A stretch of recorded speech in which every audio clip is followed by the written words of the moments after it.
सतनाम और तान निरंकार महाराज के मुख से निकलता था, ऐसा भाई बाले की साखी कहती है। अब हमारे पास इन साहित्यिक ग्रंथों के अलावा और क्या तरीका है ना जानने का। वो घटनाएं जो आज से 550 वर्ष पहले घटी, वो उनका बालपन, वो उनकी जवानी, वो उनकी शादी, वो उनका उदासियों में चला जाना, वो विभिन्न संतों भक्तों को मिलना, सिद्धों को मिलना, राजाओं को मिलना, श्रीलंका से लेके ईरान तक और आसाम से लेकर के सुमेरु पर्वत तक जिस साहिब ने यात्राएं करी हैं, उन यात्राओं में उन्होंने क्या कुछ देखा होगा, क्या कुछ सुना होगा, क्या कुछ महसूस किया होगा, क्या कुछ बोला होगा, बहुत मुश्किल है, बहुत मुश्किल है। इन सब बातों में कुछ भावनाएं भी जुड़ जाती हैं, कुछ अतिशयोक्तियां भी जुड़ जाती हैं जो प्रेमियों के मन में होती हैं, और कुछ तथ्य भी होते हैं, फैक्ट्स भी होते हैं। और प्यार करने वाले बहुत पोएटिक दिल के लोग होते हैं, काव्यात्मक होते हैं। तो श्री बालाजी जब लिखवा रहे होंगे तो उस समय उनकी अपनी निजी भावनाएं, उनकी अपनी परसेप्शंस, उनकी अपनी जो फीलिंग्स, उनकी अपनी जो भावनाएं, जो मोहब्बतें, जो यारी, जो दोस्ती गुरु नानक के साथ थी, डेफिनेटली उसने भी बहुत काम किया होगा। गुरु कहता है कि कैसी भी कठिनाई रहे, जिसके मन में नाम है उसके मन में कोई दुख नहीं है। एक छोटा सा वर्णन जो बहुत प्रसिद्ध भी है उसको कहती हूं। पिता कालू जी, जिनका पूरा नाम कल्याण था, आपने अपने जवान होते पुत्र को कहा कि बेटा कुछ काम अब करो। अब वो तो पटवारी थे, सरकारी नौकरी थी उनकी, तो पुत्र को अब क्या काम करवाएं, क्योंकि पुत्र का तो मन सिर्फ एक ही चीज में लगता है। तो कभी वीरानों में पाए जाते हैं नानक ध्यान करते हुए, कभी नदी किनारे पाए जाते हैं आंख बंद करके बैठे हुए, कभी शमशान में पाए जाते हैं आंख बंद करके ध्यान करते हुए, कभी पाए जाते हैं वृक्षों के तले ध्यान करते हुए। पिता को बहुत चिंता थी कि दुनियावी कामों में इसकी तो कोई रुचि नहीं। फिर पास बैठा करके कहा कि बेटा चलो तुम कुछ व्यापार की कोशिश करो। तो 20 रुपया दिया कि जाओ इस 20 रुपए से कुछ व्यापार करके आओ।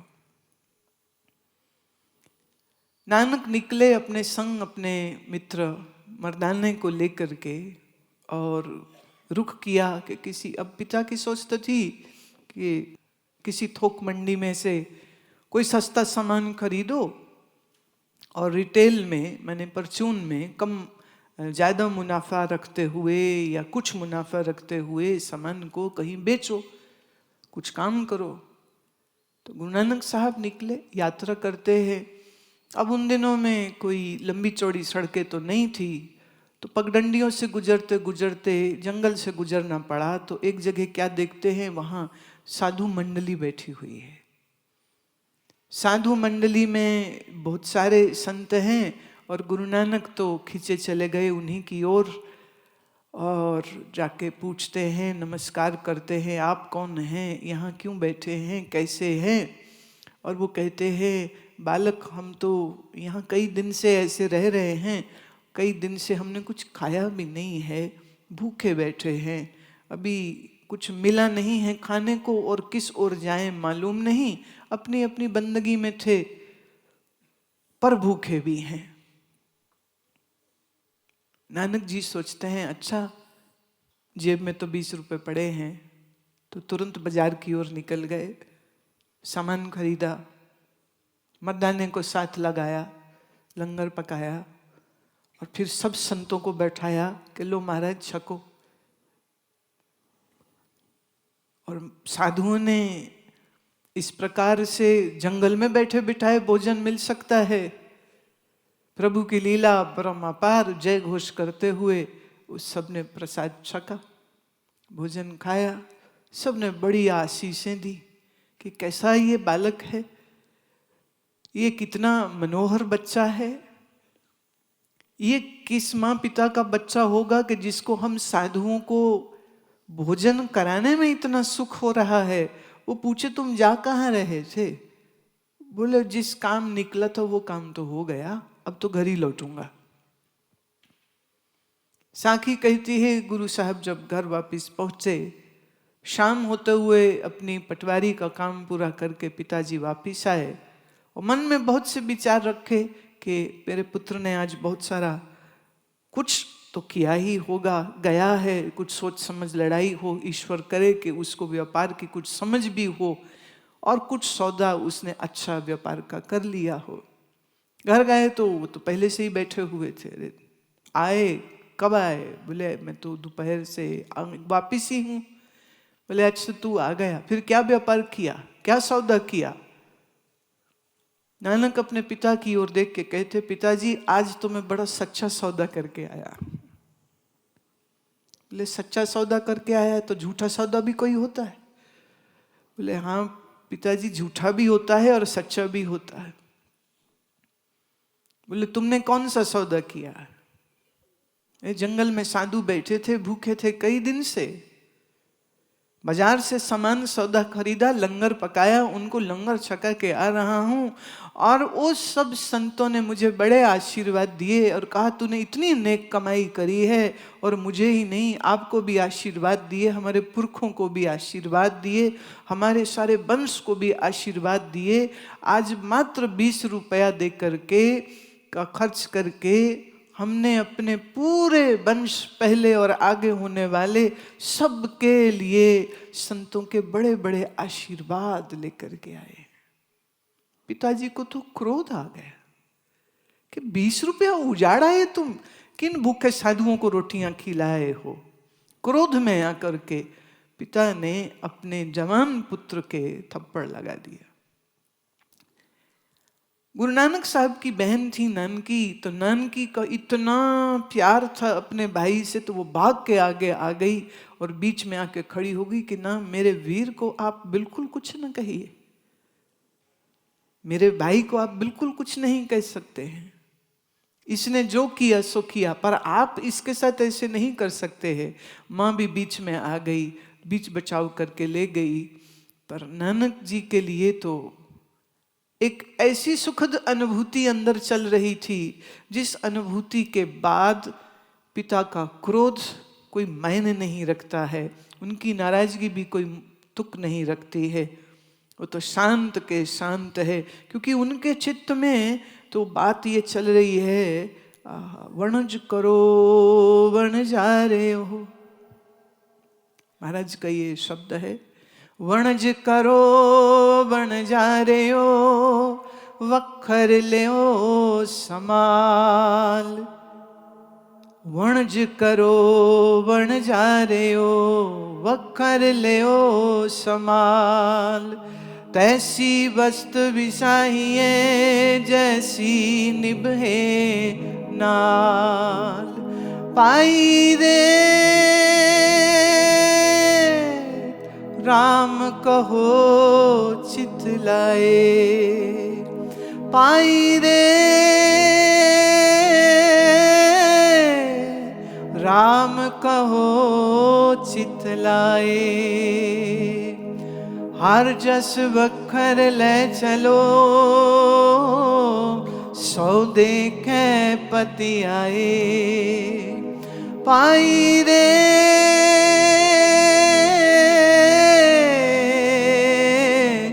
राम कहो चितलाए।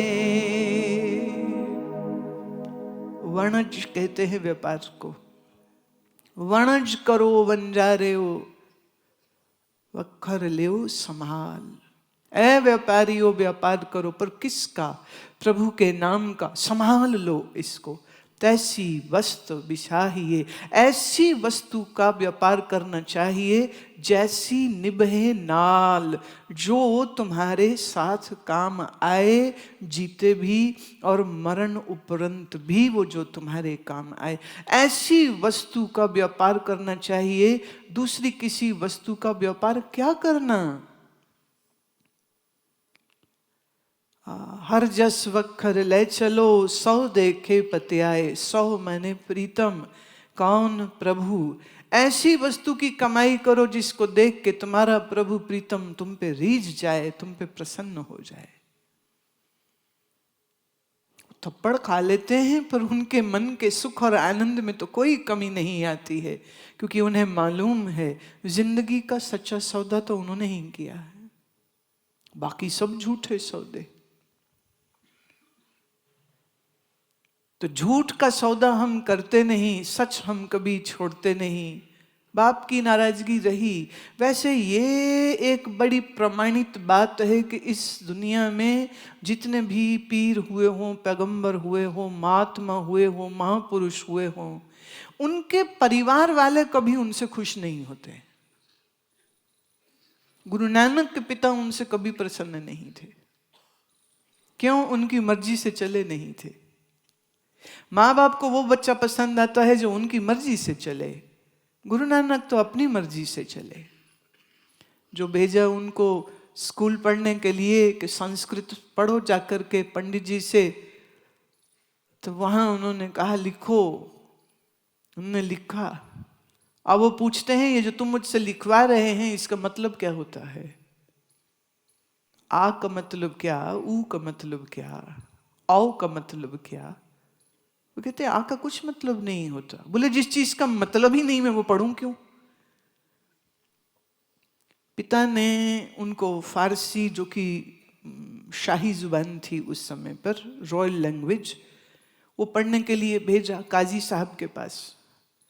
और काजी ने कहा लिखो नानक अलिफ, क्योंकि उनकी अलिफ से शुरू होती है, अलिफ बे पे ते से जीम चे।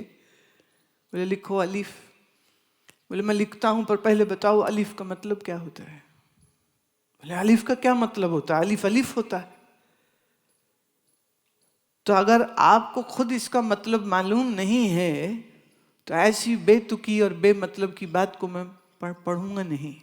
या तो समझाओ तो फिर मैं पढ़ लूं, अगर समझाते नहीं तो मैं पढ़ता नहीं। बालक थे, छोटे से बालक हैं, लेकिन तर्क ऐसे देते कि पंडित जी भी हार गए, पंडित हरदयाल जी भी हार गए और काजी साहब भी हार गए। अब वो लेकर के साथ में घर आ गए और अब पटवारी का पुत्र है तो ऐसे ही तो मना नहीं कर सकते कि तुम मत आओ फिर स्कूल में। घर आ करके कहा कि आपका बच्चा तो सवाल पूछता है, कभी कहता आ का मतलब बताओ, वो कहते मुझसे पूछता है अलिफ का मतलब बताओ, तो क्या ये बच्चा पढ़ सकेगा? पिताजी ने पूछा। पंडित ने कहा, कहते मुझे जो लगता है ये पढ़ने नहीं, शायद ये तो पढ़ाने आया है। तो जो पढ़ाने आया है मैं उसको क्या पढ़ा सकता हूं? तो एक दृष्टि से देखें तो बाप के इच्छा अनुसार वो पढ़ाई नहीं करते हैं। फिर देखते हैं उन्होंने कहा व्यापार कर लो, तो व्यापार में भी पहले ही दिन 20 रुपया जो लंगर लगा दिया, उस लंगर के बाद पिताजी ने दोबारा तो पैसे नहीं दिए उनको कि जाओ बेटा व्यापार कर लो। तो दुनियावी माँ बाप की दृष्टि से अगर देखें तो उनकी चिंता करना वाजिब है, पर गुरु नानक तो कुछ और करने आए थे ना। वो खाली पढ़ाई लिखाई करके और दुकानें चलाने तो नहीं आए थे। ऐसा नहीं है कि उन्होंने दुकान न चलाओ और कारोबार न करो, ऐसी कोई शिक्षा कभी उन्होंने अपने उपदेश में दी हो, ऐसा कभी नहीं किया। लेकिन महाराज ने अपने जीवन को नाम के, ज्ञान के प्रचार के लिए जो समर्पित किया, जो सारे जगत को ज्ञान का संदेश देने के लिए यात्राएं करी, अब वो सब यात्राएं करनी, प्रचार करना, सतनाम पढ़ मंत्र सुनाया। अब जिसको जाना है गांव गांव और देश देश और शहर शहर, वो किसी एक दुकान में बंद के कैसे बैठ सकता है? आप जान के हैरान होंगे कि महाराज ने 4 उदासियां करी। उदासी माने यात्राएं। उन्होंने 4 यात्राएं करी। उन 4 यात्राओं में लंबे लंबे वर्ष वो घर से बाहर रहे हैं। लेकिन उम्र के बढ़ते और प्रचार की शायद रुचि छोड़ देने के बाद वो करतारपुर में बस गए थे। और फिर वहाँ पर जैसे किसान खेती करता है, फसलें उगाता है, फसलें बेचता है, ठीक इसी तरह से गुरु बाबा नानक ने खेती करी है, किसानी करी है, और अपने हाथ से काम करना चाहिए, ये संदेश उन्होंने मौखिक नहीं प्रैक्टिकल करके बताया। जब तो वो उदासियों में थे तब की बात तो है, और तब तो साधु वेश है। भाई बाला की साखी में वर्णन आता है कि किसी यात्रा में उन्होंने बोरी से बने हुए कपड़े पहने, किसी यात्रा में उन्होंने सफ़ेद रंग के कपड़े पहने, किसी यात्रा में उन्होंने भगवे कपड़े भी पहने, किसी यात्रा में उन्होंने साधारण कपड़े भी पहने। प्रश्न वस्त्रों का नहीं है कि कैसे कपड़े पहने, प्रश्न इस बात का है कि बाबा को तो प्रचार करना है, जाना है, कहाँ कहाँ गए हैं, कहाँ कहाँ बैठे हैं। और ये भी एक बड़ी बड़ी मोहब्बत, बड़ी अकीदत की बात है कि गुरु बाबा जहाँ जहाँ जाके बैठे, आज 550 साल हो जाएंगे, उस जगह में, चाहे वो छोटे से छोटा गांव हो, जंगल हो, पहाड़ हो कि लद्दाख हो, सब जगह में गुरु के प्यारे सिखों ने उनकी याद में गुरुद्वारे बनाए हैं।